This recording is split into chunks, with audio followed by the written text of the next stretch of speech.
নমস্কার বন্ধুরা, আজ আমি আপনাদের জন্য নিয়ে এসেছি মসুর ডাল দিয়ে সম্পূর্ণ একটি নতুন রেসিপি। এই গরমে মাছ মাংস খেতে ইচ্ছে না করলে মসুর ডাল এভাবে একবার বানিয়ে দেখুন, স্বাদ হবে দুর্দান্ত। শুধু এই ডাল দিয়ে কিন্তু সম্পূর্ণ ভাত খেয়ে নেওয়া যাবে। তাহলে চলুন দেখে নিই এই রেসিপি। তার জন্য আমরা সবার প্রথমে নিয়ে নিয়েছি এমন মাঝারি মাপের দুটো আলুগুলোকে এবার খুব পাতলা পাতলা একটু লম্বা লম্বা সাইজ করে কেটে নিতে হবে। এই রান্নায় কিন্তু আলুটা অবশ্যই ব্যবহার করবেন। এই আলুটা দেওয়ার ফলে কিন্তু এই রান্নার টেস্টটা পুরোটাই চেঞ্জ হয়ে যায়, তাই আলুটা কিন্তু এখানে মাস্ট। আলুটাকে এভাবে পাতলা পাতলা সাইজ করে কেটে নিয়েছি। আলুটা কাটা হয়ে যাবার পর আমরা গ্যাসে বসিয়ে দিয়েছি একটি প্যান ও তাতে দিয়ে দেব খানিকটা সর্ষের তেল। এই রান্নায় কিন্তু অবশ্যই সর্ষের তেলটাই ব্যবহার করবেন বন্ধুরা, কারণ এই সর্ষের তেলের কিন্তু একটা নিজস্ব ঝাঁঝ আর গন্ধ থাকে, সেটা কিন্তু এই মসুর ডালে বেশ ভালো লাগে। তেলটা দিয়ে খুব ভালোভাবে গরম হতে দেব। প্রথমে তেলটা গরম হয়ে আসলে দিয়ে দেব কেটে রাখা আলু। আমি কিন্তু আলুটা কাটার পরেও আরও একবার ধুয়ে নিয়েছিলাম যাতে আলুর ভেতরে স্টার্চটা চলে যায়। তারপর দিয়ে দেব খুব সামান্য পরিমাণে একটু নুন স্বাদ অনুযায়ী, আর দিয়ে দেব খুব সামান্য পরিমাণে একটু হলুদ গুঁড়ো দিয়ে খুব ভালোভাবে মিশিয়ে নিতে হবে। এখানে কিন্তু আলুটাকে একটু সময় নিয়ে ভাজতে হবে, কারণ আলুটাকে একটু লাল মুচমুচে করে ভাজতে হবে। এই আলুটা যদি মুচমুচে হয় খেতে কিন্তু অসাধারণ লাগবে। আলুটা ভাজা হতে হতে আমরা নিয়ে নিয়েছি এমন একটা মাঝারি মাপের পেঁয়াজটাকেও কিন্তু খুব পাতলা পাতলা স্লাইস করে কেটে নিতে হবে। পেঁয়াজের পরিমাণটা কিন্তু অবশ্যই আপনারা কম বেশি একটু নিতে পারেন। আপনারা যদি পেঁয়াজটা খেতে বেশি ভালোবাসেন তাহলে দুটো পেঁয়াজ কিন্তু ব্যবহার করতে পারেন। অন্যদিকে দেখুন আলুটাও কিন্তু প্রায় হয়ে এসেছে, আলুটা অনেকটা পরিমাণে কিন্তু মুচমুচে হয়ে গেছে। এবার আলুটাকে একটা পাত্রে তুলে নেব। তারপর সেই তেলে দিয়ে দেব দুটো শুকনো লঙ্কা আর সামান্য একটু গোটা জিরে দিয়ে এই শুকনো লঙ্কার গোটা জিরের ফ্লেভারটা তেলের মধ্যে একটু মিশতে দেব। তারপর দিয়ে দেবো এখানে কেটে রাখা পেঁয়াজটাকে দিয়ে খুব ভালো করে মিশিয়ে নিতে হবে তেলের সাথে।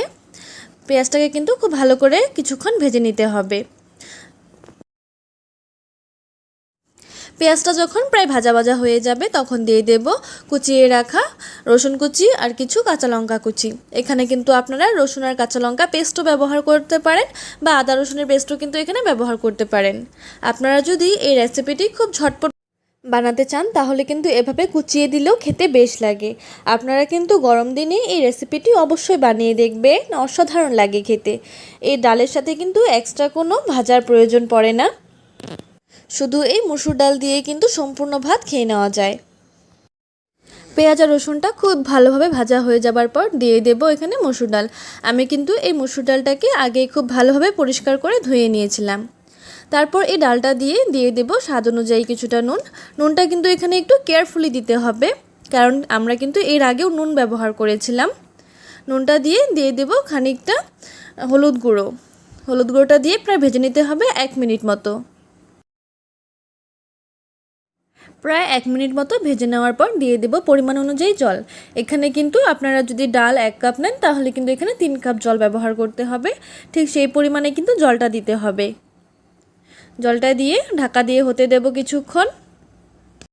প্রায় 5 মিনিট পর ঢাকা খুলে দেখে নেব। দেখুন এই 5 মিনিটের মধ্যে কিন্তু ডালটা অনেকটা পরিমাণে সেদ্ধ হয়ে গেছে, কারণ ডালটাকে আমি আগেই কিন্তু ধুয়ে কিছুক্ষণ ভিজিয়ে রেখেছিলাম। তারপর দিয়ে দেব এখানে কিছু টমেটো কুচি। এই টমেটো কুচিটা আমি পরেই ব্যবহার করলাম, কারণ এই রান্নায় টমেটোটা কিন্তু আস্ত থাকলে একটু খেতে ভালো লাগে। এবার টমেটোটাকে দিয়ে ঢেকে রেখে দেবো আরও 1 থেকে 2 মিনিট পর্যন্ত। 1 থেকে 2 মিনিট পর কিন্তু টমেটোটা অনেকটা পরিমাণে সেদ্ধ হয়ে গেছে, মানে নরম হয়ে গেছে আর কি। তারপর আর ডালটাও কিন্তু খুব ঘন হয়ে এসেছে। এখানে কিন্তু আপনারা যদি ডালটা পাতলা করে খেতে চান তাহলে জলের পরিমাণটা একটু বেশি দিতে পারেন। যখন ডালটা প্রায় এমন হয়ে আসবে তখন আমরা দিয়ে দেব আমরা যে আলুটাকে ভেজে রেখেছিলাম সেই আলুটাকে দিয়ে মিশিয়ে নেব। আপনারা চাইলে কিন্তু এখানে ধনেপাতাও ব্যবহার করতে পারেন যদি ধনেপাতা অ্যাভেলেবেল থাকে, না হলে কিন্তু এটা শুধু শুধু খেতেও বেশ ভালো লাগে। তারপর এই ডালটাকে যে কোনো ভাত, রুটি, লুচি বা পরোটার সাথে কিন্তু সার্ভ করতে পারেন। আপনাদের যদি এই ভিডিওটি ভালো লেগে থাকে তাহলে অবশ্যই আমার চ্যানেলটিকে সাবস্ক্রাইব করে ভিডিওটিতে একটি লাইক করে দেবেন।